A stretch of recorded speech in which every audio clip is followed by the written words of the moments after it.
Hi, it's Max Moyo, and today in our leadership call, we are looking at the courage not to conform. The courage not to conform. As a leader, your main task is to lead. Now, that doesn't mean that you don't follow,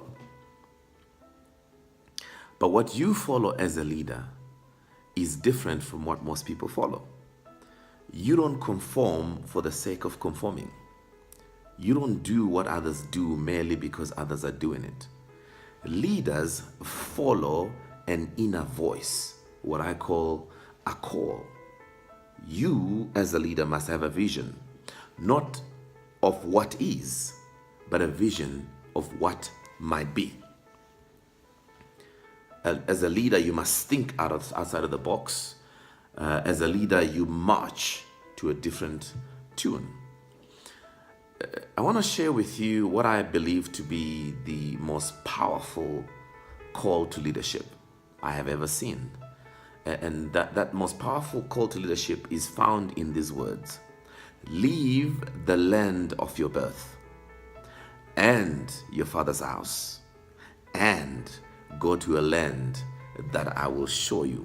I actually believe that's the most powerful leadership call there is. So let's break this down. Number one, it says, leave your land. Remember what I said. Leaders don't conform. In other words, to be a leader, you must have the courage not to conform. So, number one is leave your land. What do I mean by leave your land? You see, as human beings, we do conform. We adopt the standards and absorb the culture of the time and place in which we live.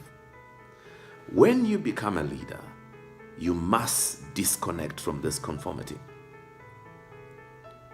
When you become a leader, you can no longer just follow because that's the way things are done. So the first call of duty as a leader is to disconnect from conformity. Conforming to what? To the standards and the norms and the culture of the time and place in which you live. That's hard. That's going to take some pain. Number two, leave your place of birth. What do we mean by that? At a deeper level, we are influenced by our friends and neighbors, represented by your place of birth.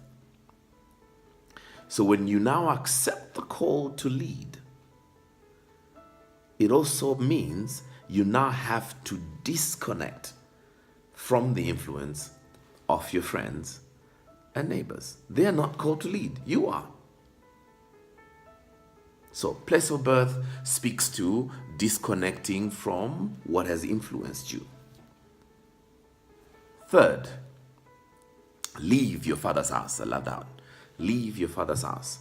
More deeply still, we are shaped by our parents and the family in which we grew up. That represents your father's house.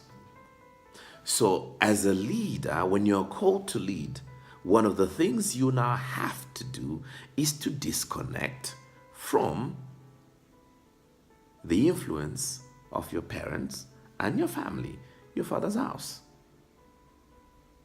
So now from this, you realize very quickly that the moment you accept the call to lead, leadership by its very nature changes you.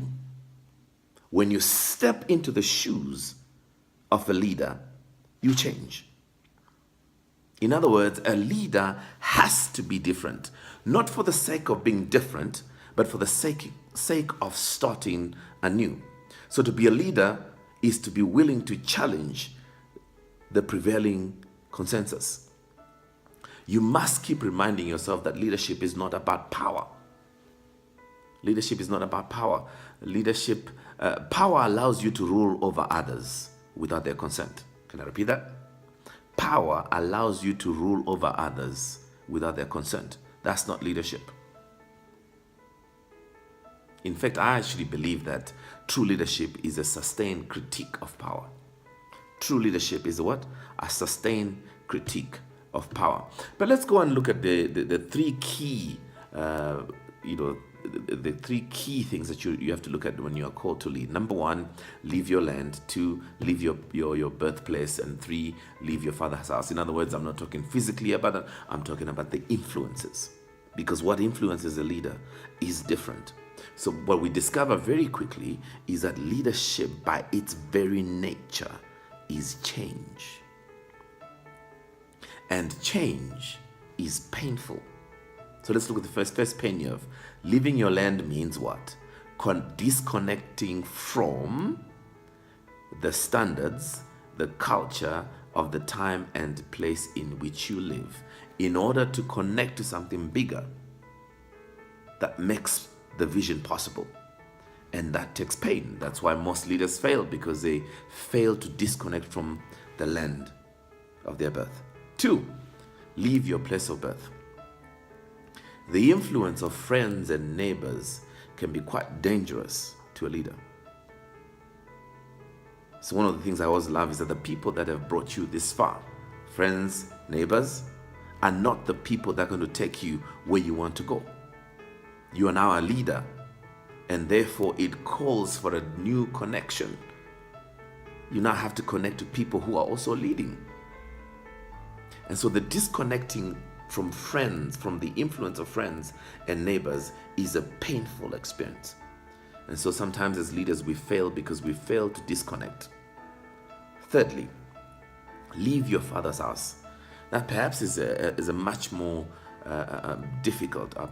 So our parents, our family members, they have an influence on us. But now you have been called to something higher and greater, and therefore it takes a disconnect. And that disconnect can be quite painful, because you now have to deal perhaps with some things like, well, now that you're a leader, you think you're better than us. Oh, now we're not good enough. But the truth of the matter is, leadership is a burden, a privilege, and a responsibility. And because of that, it is a painful process. If you're going to do it right, you're going to have to go through the pain and have the courage not to conform. See you next time.